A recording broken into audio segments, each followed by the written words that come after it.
Sí, muchísimas gracias.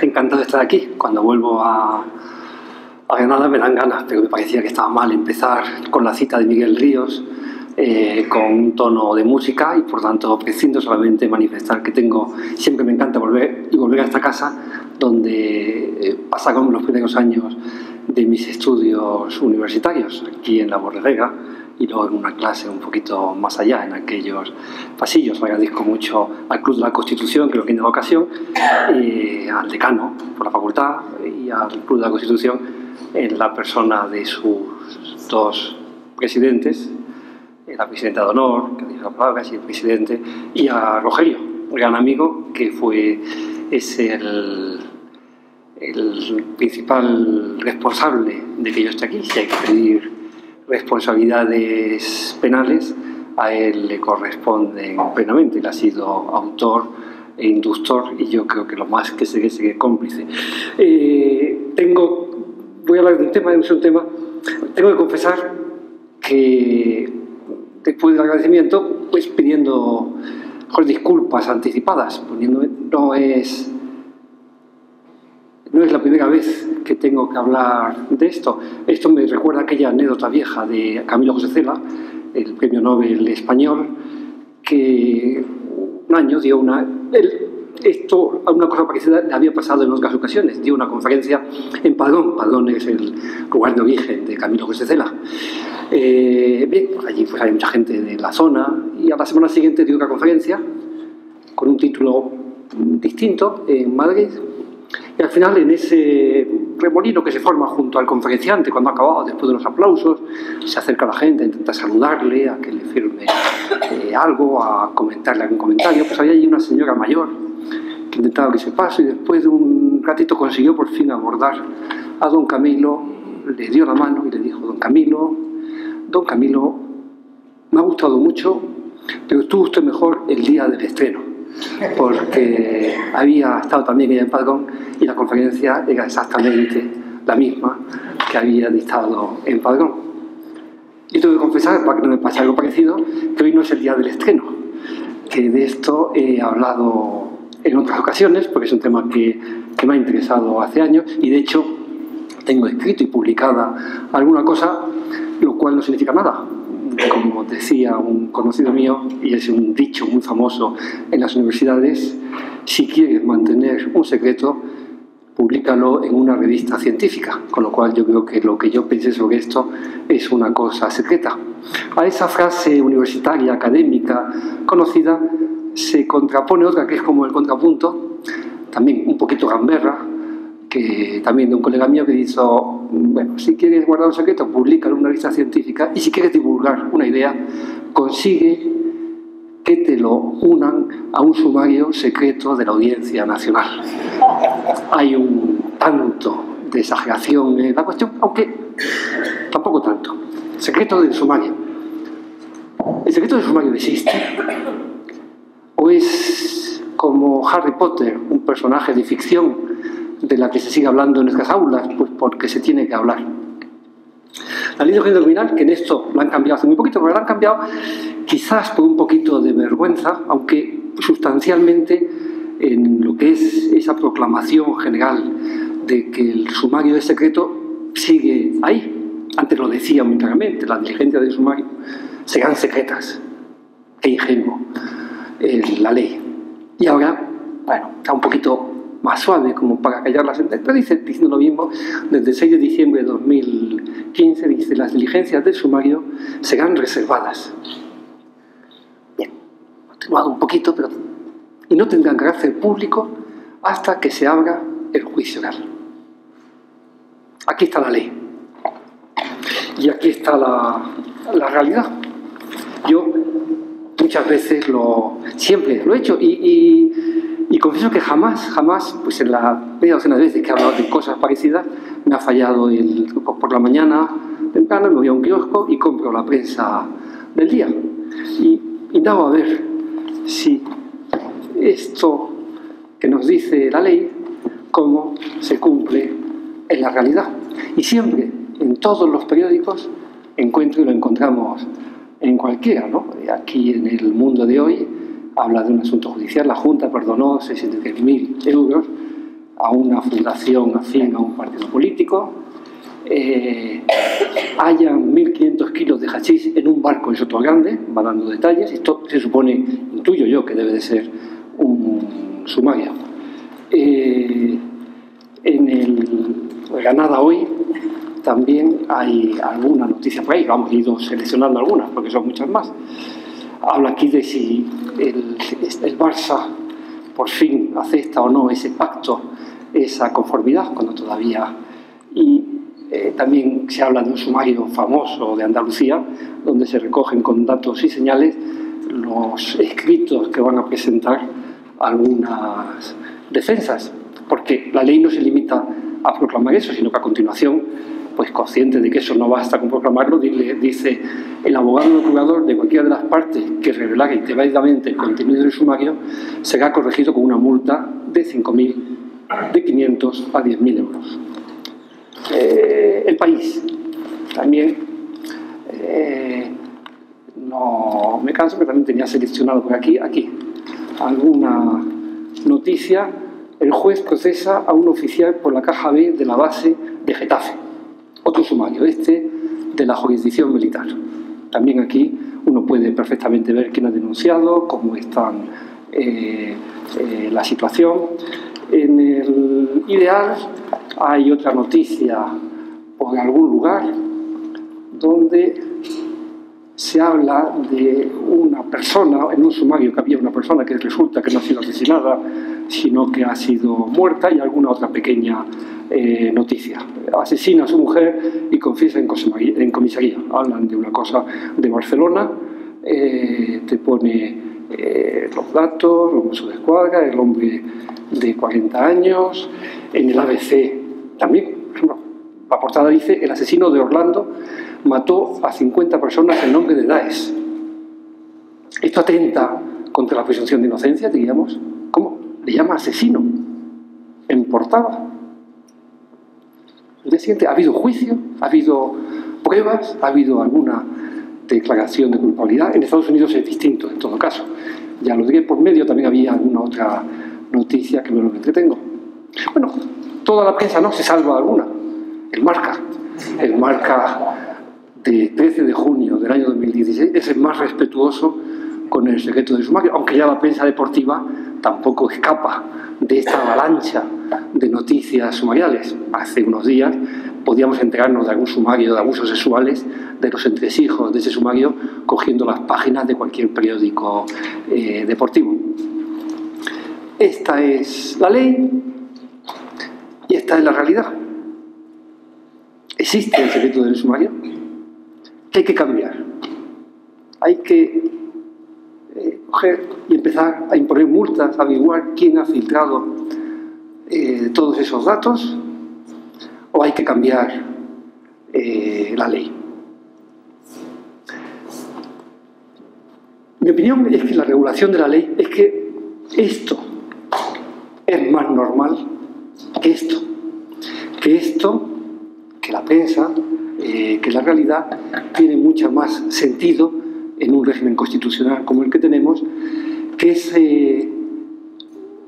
un tanto obsoleto, inmatizado, sin ningún tipo de modulación. Es decir, el sumario tiene que ser secreto. Aquí se oye una voz. El sumario tiene que ser secreto. ¿Qué pasa? Esto estamos acostumbrados. No, nadie nos escandalizamos todos los días, ni se incoan diligencia por las revelaciones del secreto del sumario todos los días, alguna vez. Y de vez en cuando hay algún personaje pues más significado en medio, pues se empieza a hacer una loa del secreto del sumario o a lamentarnos de por qué el secreto del sumario no se respeta, y a pensar que había que hacer algo contra los juicios paralelos, también una cosa muy frecuente. Estoy diciendo, decía así de entrada, algo que puede sonar un poco iconoclasta. Yo estoy completamente a favor de los juicios paralelos. Parece que, ojalá, que los juicios esos fuesen de verdad paralelos. No sé si han cambiado las matemáticas. Yo, en mi época juvenil, cuando estudiaba geometría, líneas paralelas eran las que no se juntaban nunca. Las que tenían cada uno, se cerraban, y por mucho que se prolongasen, jamás se cruzaban. Luego alguien hacía el chiste de decir, sí, se juntan cuando la de arriba se cansa, y luego dibujaba con una que se cansaba la línea de arriba y se juntaba. Pues, mientras esos sean dos ámbitos distintos, el de la justicia, el de los criterios para meter a una persona en la cárcel o no, para condenarla, para decir oficialmente que es responsable de un delito y que por tanto merece una pena, mientras esto sea un debate que es paralelo al otro debate, a un debate público, a un debate de opinión pública, en la que se está pensando en otros ámbitos, en formar opinión, en tal. Sean dos ámbitos que no se dejen que ninguno de los dos se canse, me parece que es la única solución. Sí. Porque sería lógico establecer el secreto del sumario con esa postura ambiciosa y completamente elefantiásica de que habla la ley, de que no se pudiese hablar de nada de lo que hay en los procedimientos judiciales hasta que se abriese el juicio oral. Sería lógico que hasta hace unos meses no supiésemos nada de los SEGE, y se han pasado unas elecciones y otras. Bueno, hay un sumario, ya se sabrá, o de la Gürtel, o de la Púnica, o de los procesos que siguen contra Pujol, contra algunos presidentes. Eso sería de recibo. Sería de recibo. Dice, no, en absoluto. La libertad de información, y aquí el tema de fondo que hay, que es un tema de encrucijada, es una encrucijada en donde convergen muchos derechos aparentemente en conflicto, aparentemente y en real conflicto. Converge por una parte la presunción de inocencia, el artículo 24 de la Constitución. Todos tienen derecho a ser reputados inocentes, todos tienen derecho a la presunción de inocencia, a que sean considerados inocentes mientras no haya una sentencia condenatoria que declare su culpabilidad. Por otra parte, la libertad de información, artículo 20 de la Constitución. La sociedad tiene derecho a una opinión pública libre, que es una estrella en el panorama constitucional, porque sobre esa libertad de información es sobre la que se fundamenta la libertad de opinión, de una opinión bien informada, que permite nutrir el pluralismo que está en la base de la sociedad democrática. Por otra parte, el derecho al juicio justo, el derecho a ser juzgado por un tribunal imparcial y, por tanto, que no esté sometido a presiones, ni a las presiones a veces muy detectables e identificables de poderes reales, personalizados en personas, de poderes institucionales, y a veces a las mucho más sutiles y, por tanto, mucho más difícil de embridar, que son esas presiones mediáticas, esas presiones de una opinión pública a veces alimentada. Y ahí hay un conflicto que es tremendamente difícil de solventar y en el que lo que no valen, en mi opinión, son las soluciones taxativas, las soluciones drásticas, como la que parece preconizar ese artículo 301 de nuestra ley, que sigue ahí, con esas variaciones casi terminológicas, desde que se promulgase hace más de un siglo la ley de enjuiciamiento criminal. No, eso no es real. Esa ley es obsoleta. esa ley no se adecua a lo que pasa. Afortunadamente, esto está feo que se oiga en boca de un magistrado, pero afortunadamente no se cumple. Esto es una obviedad. Y posiblemente no deba de cumplirse porque eso lastraría nuestra sociedad constitucional, al menos entendido en esos términos tan taxativos. Al final, los juristas nos resistimos a decir abiertamente eso y decimos, bueno, el secreto del sumario, pues al final está... pero no seamos hipócritas, ¿no? Cuando el artículo 301 dice las diligencias del sumario serán secretas y el abogado que comunique alguna diligencia será sancionado con una multa que puede llegar a 10.000 euros, y hay unos artículos en el Código Penal que castigan también la revelación de secretos del sumario, aunque haga con unas cuestiones técnicas de las que ahora me meto que no son aplicados, somos conscientes de que ese artículo no se aplica. Y posiblemente si se aplicase, España se vería sometida a las condenas a las que han recaído sobre Portugal, el asunto Pinto Coelho I y Pinto Coelho II. Es una periodista, Pinto Coelho es una periodista portuguesa que, desafiando a una legislación expresa que prohíbe publicar las mismas actuaciones sumariales,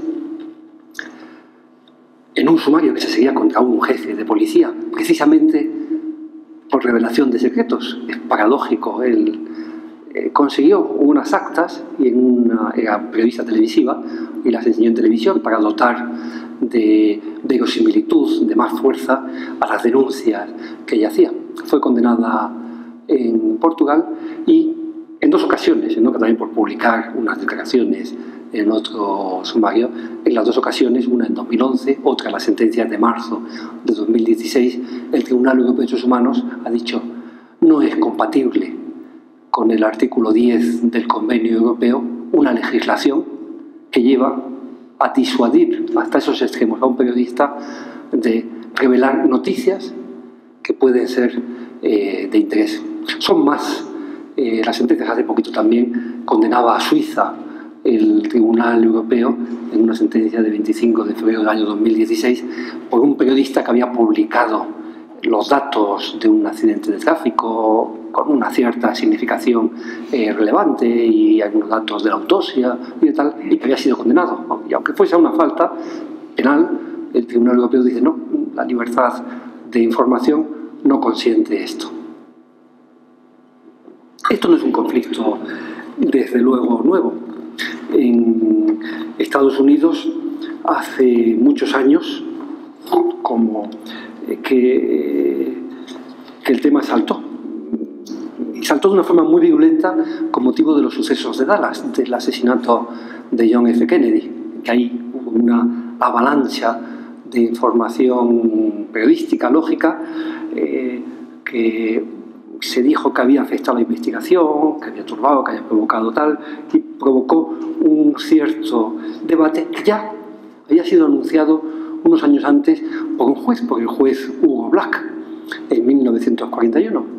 En 1941, Hugo Black, resolviendo un asunto de desacato, había escrito: la libertad de expresión y el juicio justo son dos de las normas más apreciadas de nuestra civilización. Qué arduo sería decidir entre ellas. Y a los pocos años estalló lo que allí se llamó la guerra entre las dos enmiendas, la libertad de información y el derecho al juicio justo, dando lugar a una serie de sentencias que todavía siguen produciéndose en los Estados Unidos, porque no es un tema que sea fácil de solucionar de una forma con fórmulas apriorísticas claras. La primera es la de Shepard, que es alguien que se le acusaba de haber asesinado a su mujer y que motivó una gran campaña de prensa en la que lo que iban a decir los testigos en el juicio antes aparecía en los medios de prensa. Mañana, un testigo dirá mañana que Shepard era como Drácula, aparecía en portada mientras seguía.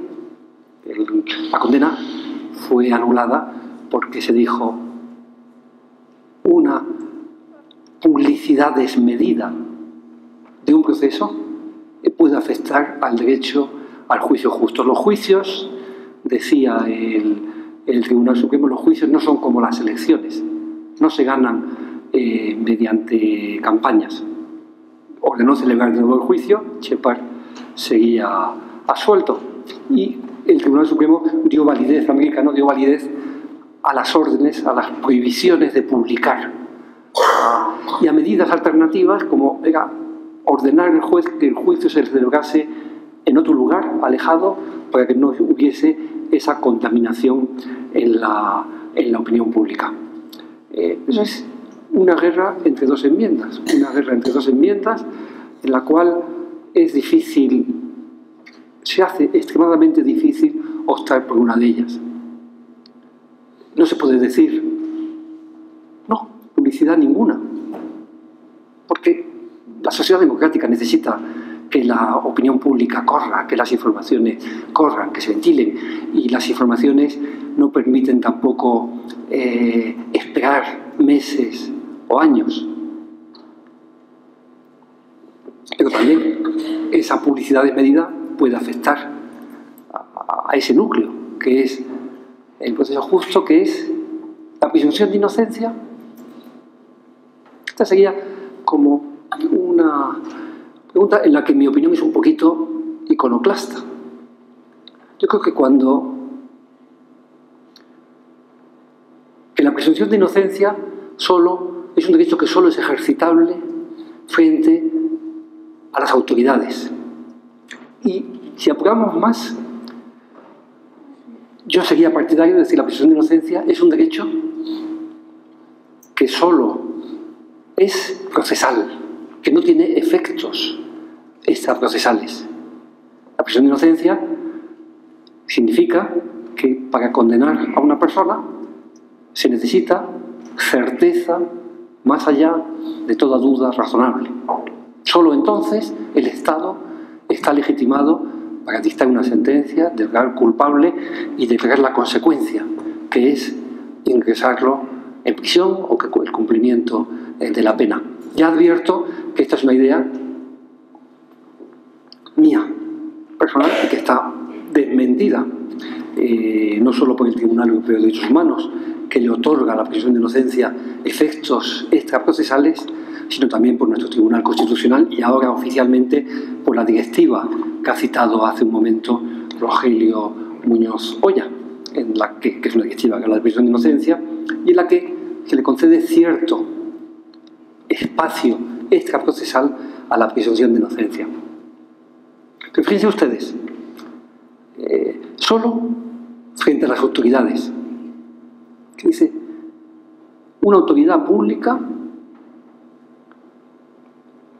está obligada a no tratar como culpable a ninguna persona hasta que haya una sentencia condenatoria. De ahí que el Tribunal de Derechos Humanos condenase a un antiguo gobernador civil de Guipúzcoa cuando después de una redada policial famosa, ya hace muchos años, año 1996, la sentencia del Tribunal Europeo es del año 2010, creo recordar, aquí había sido eso, había dicho que se había tenido un comando y había citado a uno de los detenidos que luego no tenía absolutamente nada que ver con el comando, pero había atribuido a él la pertenencia también en la rueda de prensa que se había hecho a continuación.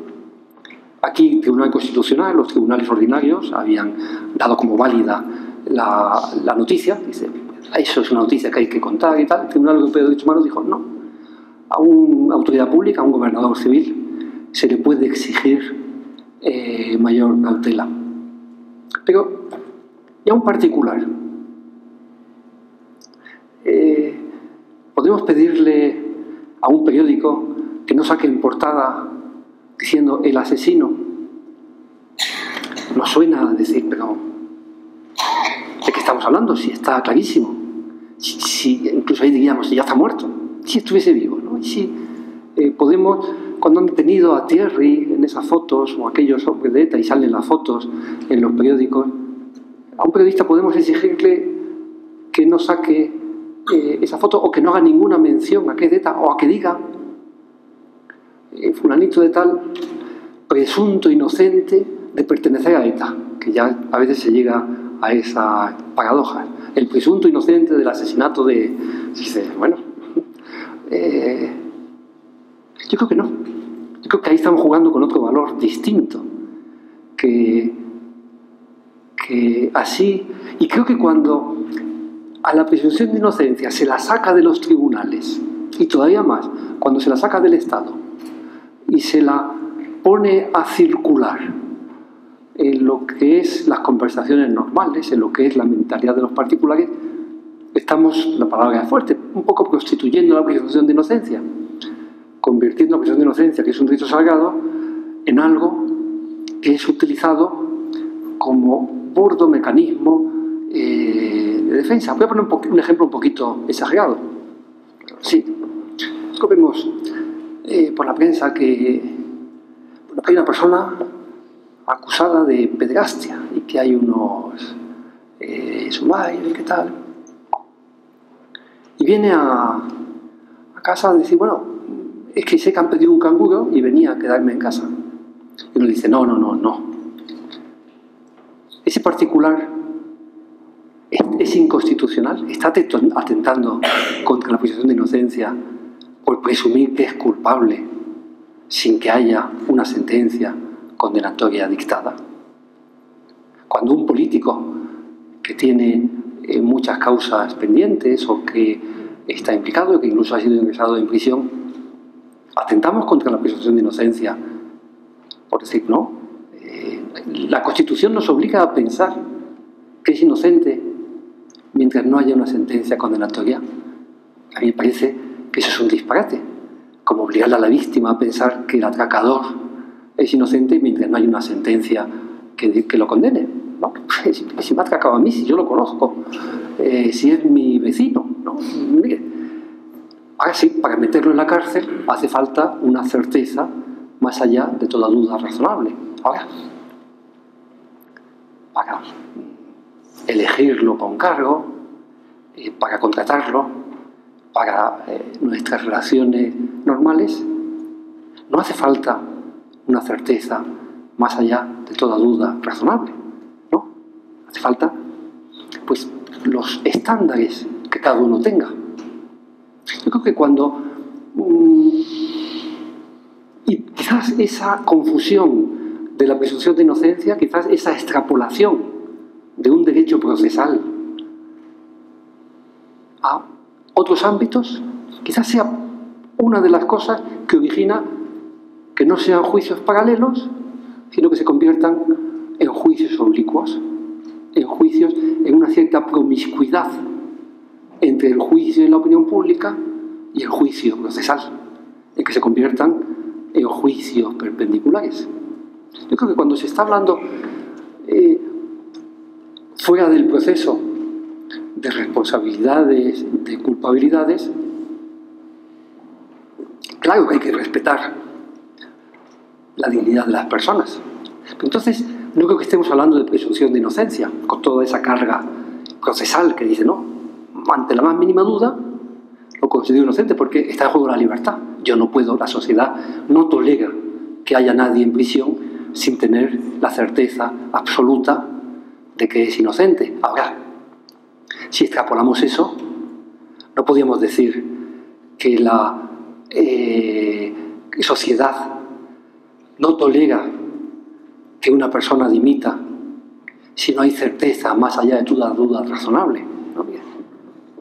Para meter en prisión a la gente, para privarles de su libertad, hace falta esa certeza. Ahora, para elegir a nuestros políticos, para elegir a quien dirige, para elegir a otros, nos movemos con unos estándares menos exigentes, más altos. Y es lógico, como en nuestra vida ordinaria, pues para tomar un acto de trascendencia exigimos para decidir contraer matrimonio con una persona, pues uno tiene su vida, y para decidir qué taxi coge o qué compra, pues necesita otra. Pues creo que coger la presunción de inocencia y atizarla fuera del proceso y quejarse de que no respetan mi presunción de inocencia cuando estamos en ámbitos extraprocesales me parece que ayuda a mezclar.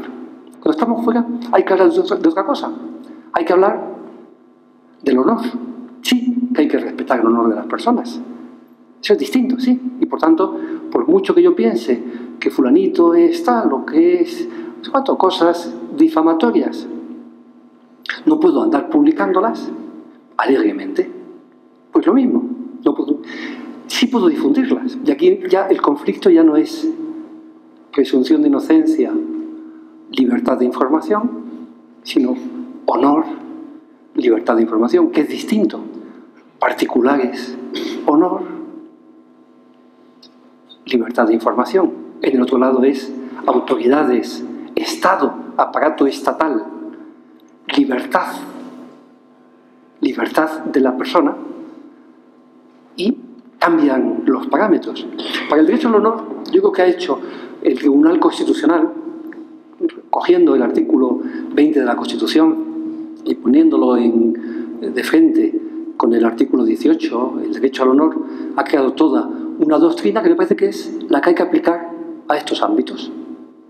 No se puede difamar gratuitamente, pero eso es compatible con que se puedan difundir informaciones que dejan mal a las personas, que objetivamente menoscaban el honor de las personas. Y para esto el Tribunal Constitucional ha establecido un triple criterio. Ha hablado de 3 condiciones que debe reunir una información para que, aun siendo objetivamente deshonrosa para alguna persona, prevalezca la libertad de información o esté legitimada por esa libertad de información. Los 3 criterios son conocidos, los repaso, y los repaso con un ejemplo que al final todo está, lo que decía alguien, ¿no? Desde Aristóteles, lo que no es cita es plagio. Pues esto del Tribunal Constitucional es plagio de Sócrates. Cuentan que una vez Sócrates, con esa forma peripatética que tenía de decir su doctrina, de tal, pues un día le llegó uno de sus discípulos, uno de sus alumnos, y dijo: maestro, maestro, quiero hacer una pregunta. ¿Qué pregunta es? Seguramente, a lo mejor lo han visto, es una historia que circula por internet. Tengo una cosa que contar y no sé si debo contarla o no debo contarla. ¿Cómo puedo saberlo? Sócrates, un momento, esta pregunta es muy interesante. A ver, tú, acercaos todos. Que esta pregunta me pregunta un nombre griego. Me pregunta Ticio, me sale Ticio por la facultad de Derecho, que pongamos un nombre griego. Que sí, tiene que decir una cosa o no. Pues mire, yo esto, me parece que hay un triple filtro, un triple test que tiene que pasar. Vamos a ver, lo que vas a contar, lo que dudas si tienes que contar o no, ¿es una cosa buena o es una cosa mala? ¿Es una cosa que habla bien de alguien o que habla mal? No, habla mal. Ya, pues entonces, lo más seguro es que no tengas que contarlo. No obstante, no se acabe la cosa, porque a veces se deben de contar cosas malas.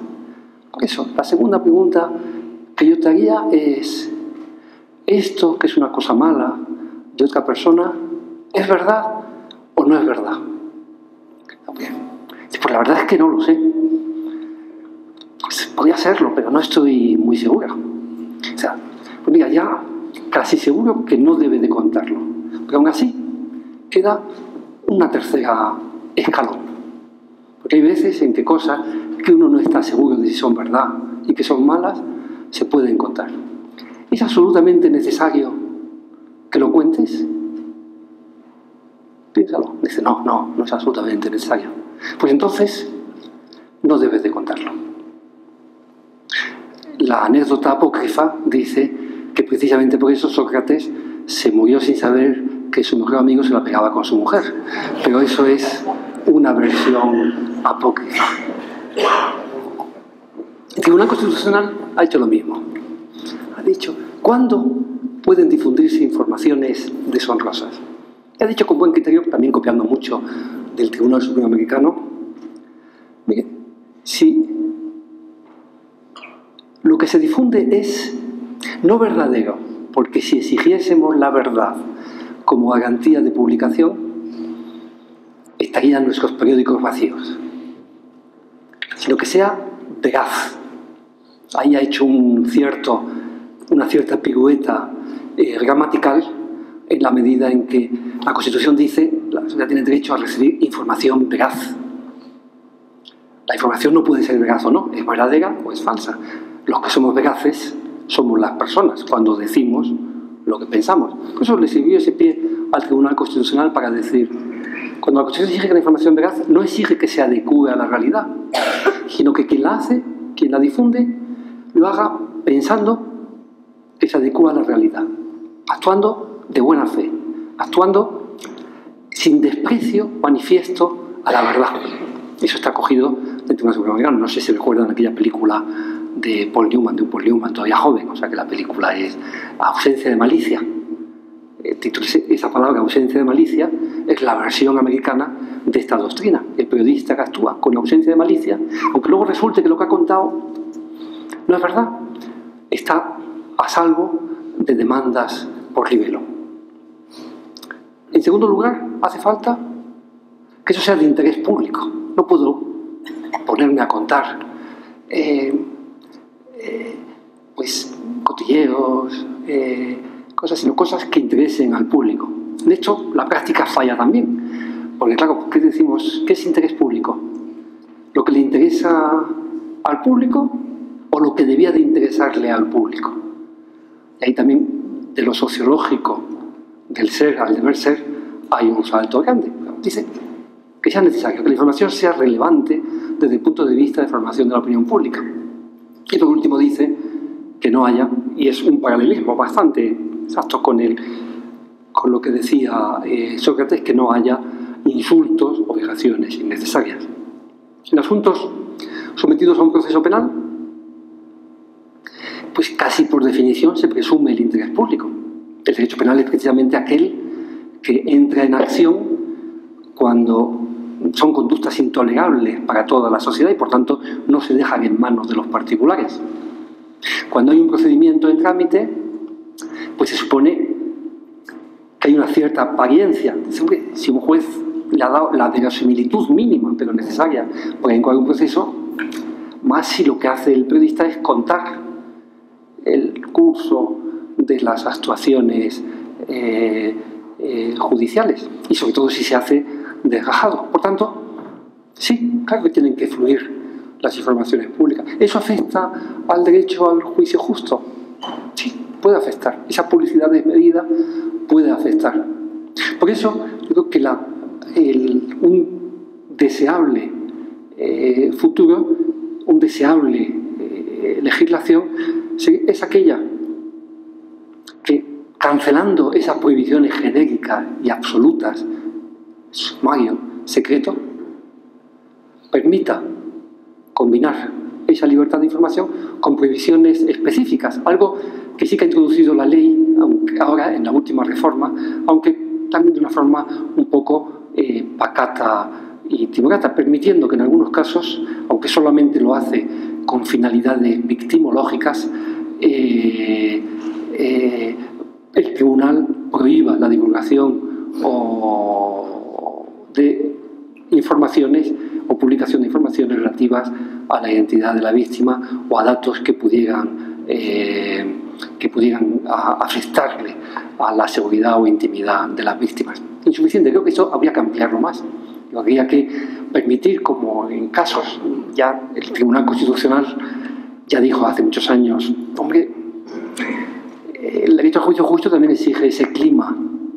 Es un clima de cierta serenidad y desde asuntos recientes, como el caso de Bretón, donde hay todo la sentencia del Tribunal Supremo, hay todo un apartado diciendo, sí, esto no es lo ideal, ¿no? Pero que haya esas posibilidades de en determinados casos prohibir informaciones, me parece que sería una buena herramienta que ahora mismo no está en manos de los jueces. Cuando se viola una de esas tres reglas, hay exceso en la libertad de información y habrá afectación del honor.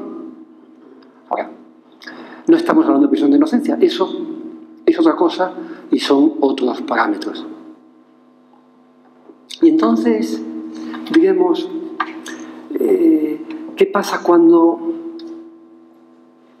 al final es absuelto? ¿Qué ha sido de su honor? Si hablamos de lo que se ha publicado en la prensa, su presunción de inocencia no ha sido nada. Al final es oficialmente inocente. ¿Qué ha sido de su honor? ¿Eso cómo se remedia? Ahí el legislador tiene también una obsesión que es difícilmente salvable. Ahora, como saben ustedes, es toda para evitar que este proceso penal estigmatice, se ha quitado el nombre de imputado, que ya tenía toda esa carga, todo ese lastre, y entonces ahora le llamamos investigados. Eso es poner puertas al campo. Investigado ya es lo mismo. Y si el legislador dijese, bueno, pues ya me lo han fastidiado, ya otra vez ser investigados, te señalan por la calle, salen en los periódicos, vamos a llamarle pichurri. Al acusado en un proceso penal, da igual. Al cabo de 2 meses, 3 meses, uno irá por la calle y diga, mira, ahí va un pichurri de asesinato. Y todos mirarán diciendo, es que esto es tremendo, ¿no? Y es que en el proceso penal hay toda una...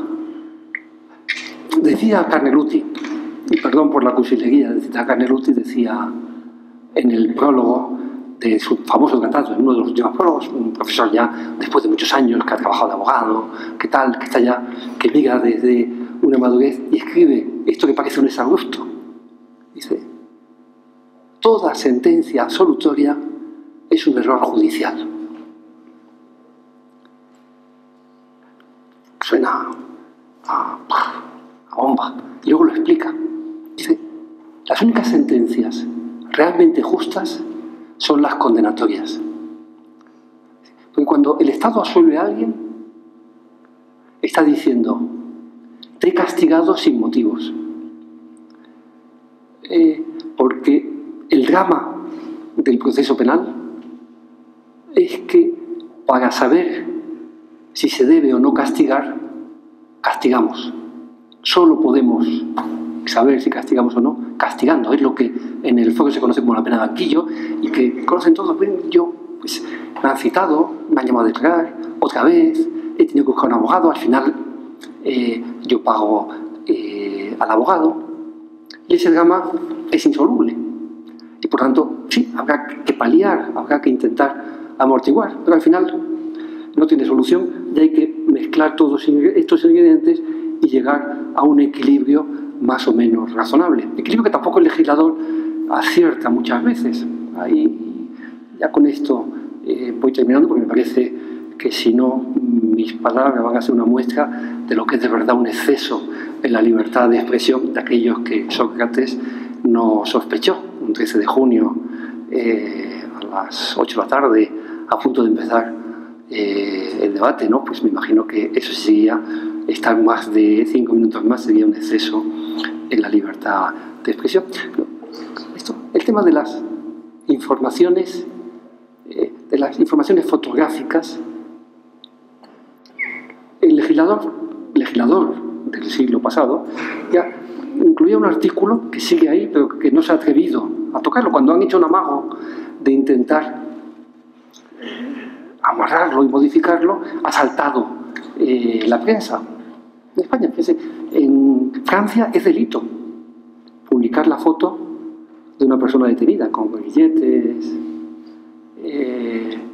También Europa, Tribunal de Derechos Humanos, ha condenado muchas veces, bueno, muchas veces no, pero 3 o 4 veces, por publicar la foto. En la noticia periodística ha dicho, mire, la noticia vi que hay unas personas acusadas por delito tributario y que se llaman tal y tal, y que son de tal, ¿para qué publica usted la foto? No tiene eso es innecesariamente... en la mentalidad anglosajona, sin embargo, es distinto. ¿Recuerdan aquellas imágenes de Strauss-Kahn, ¿no? Exhibido públicamente en Estados Unidos, con esa, y no me gusta, con esa cosa pragmática, lo fomentan, porque quieren hacer de la detención parte de esa finalidad de prevención general de la pena, de ejemplaridad. ¿Sí? Que se vea que en Francia escandalizó, precisamente porque en Francia esas imágenes de Strauss-Kahn hubiesen sido penalmente sancionables. En España el legislador, con sabiduría, el legislador del siglo XIX con sabiduría dijo la detención, y lo dice también de la entrada del registro, se practicará en la forma que menos perjudique al detenido o preso en su persona, reputación o patrimonio. ¿Sabes las palabras? Sí, ¿para qué? No es necesario. Ahora, nos hemos acostumbrado a que esto también sea laminado, y nos hemos acostumbrado quizás porque en algunos casos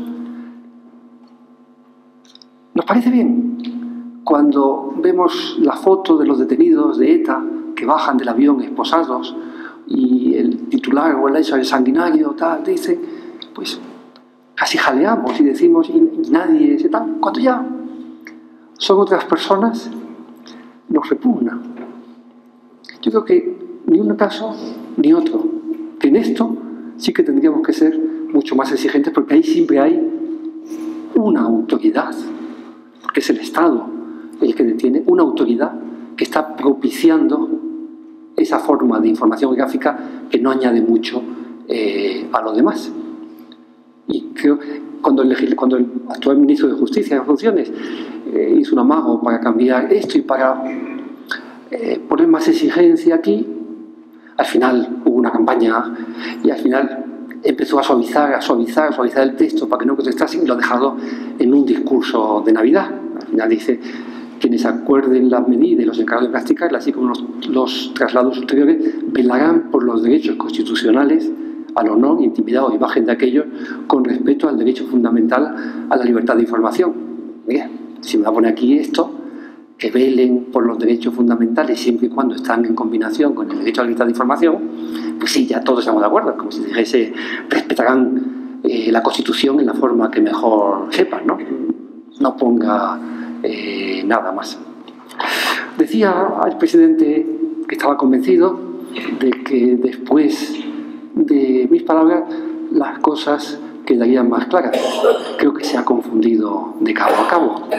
Si las cosas les han quedado confusas, si luego esta noche cuando salen de oír las promesas y la gente dice, bueno, ¿y qué nos ha dicho este granaíno que ha tenido en Madrid y tal?